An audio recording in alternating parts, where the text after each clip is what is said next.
Hey guys, welcome to the channel. Right here is my MK8 Golf R 2023. It's a 20th anniversary edition, and this is my 2024 BMW M2. But in this video, we're going to be focusing on the Golf R. We're going to be focusing on all the reasons why the Golf R is better than the M2. And then we'll have another video going over the M2 and why the M2 is better than the Golf R.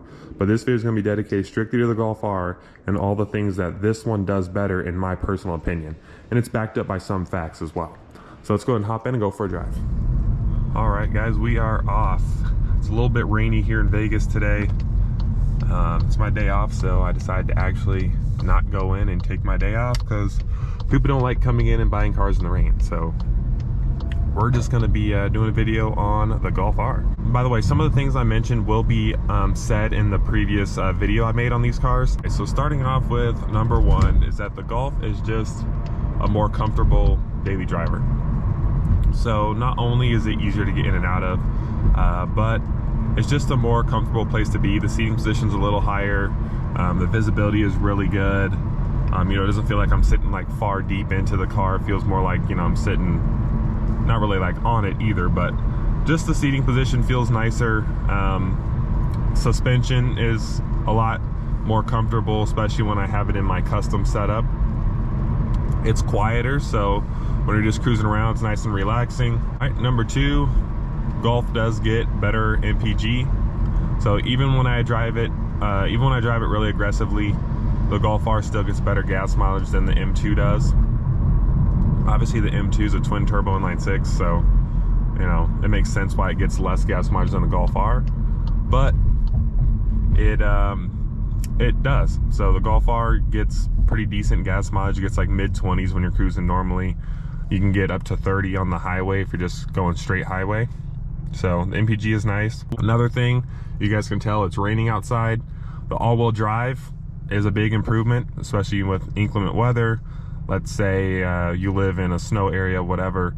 All-wheel drive makes it a lot easier than a rear-wheel drive car.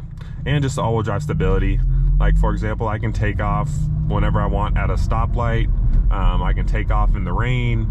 You know, it just gives you a little bit more confidence when you're cruising fast and the conditions aren't perfect, you know? Another thing, kind of relating to the rain, is that the Golf R is a lot easier to wash.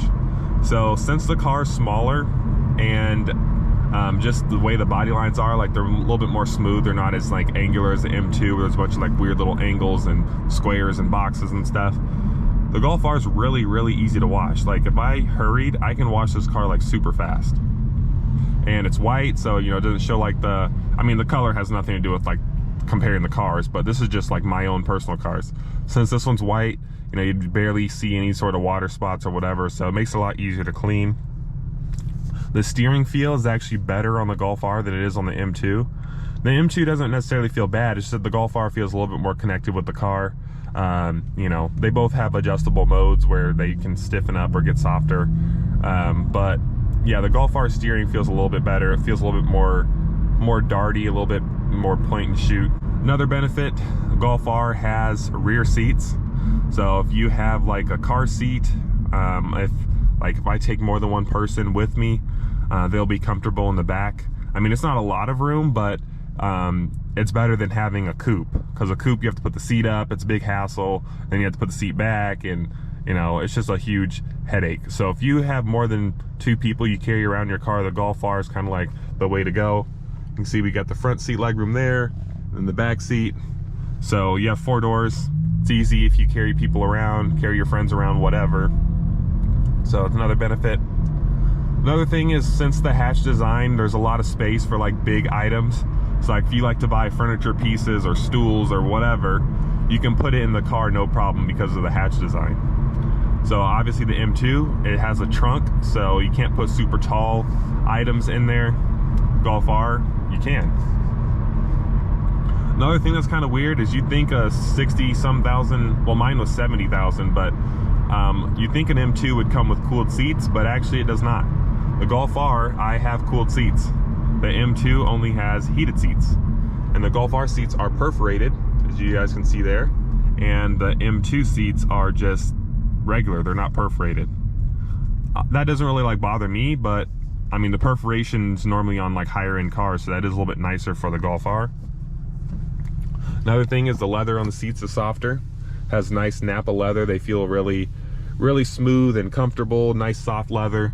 The M2 leather is a little bit more coarse.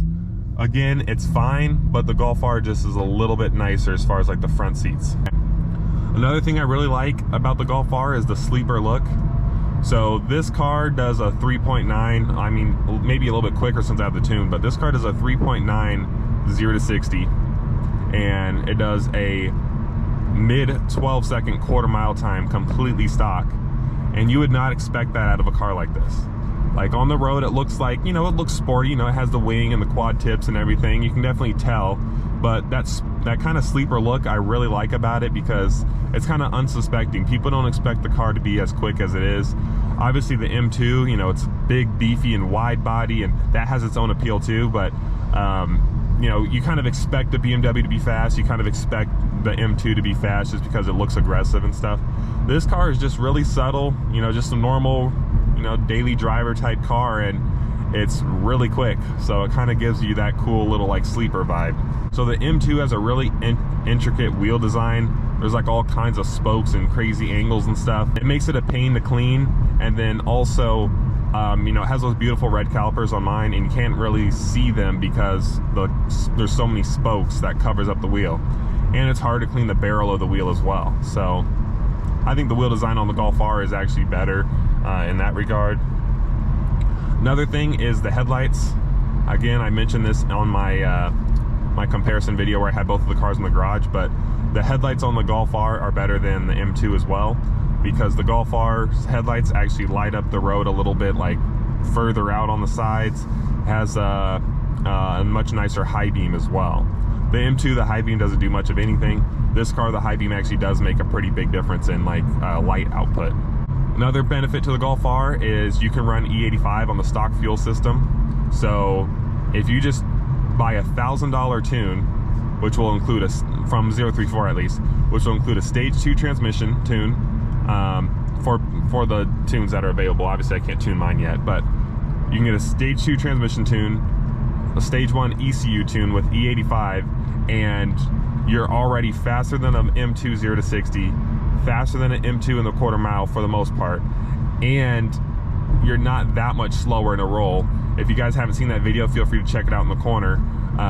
But the fact that you can buy a $1,000 tune and put E85 in the Golf R and it's that fast is incredible. Now, obviously it's not stock anymore, so it doesn't have the stock warranty. It doesn't have the, you know, the car isn't necessarily made to be like that, but it's crazy how much potential this engine has with literally just a tune, and that's it. No downpipe, none of that stuff, just a tune. And it's already like crazy fast and doing like low 3 seconds 0 to 60s and everything. So that's another huge benefit.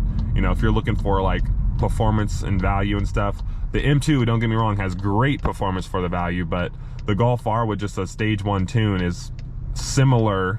Now it's, the M2 still walks away from it, but it's at least close to an M2 in performance, which is incredible.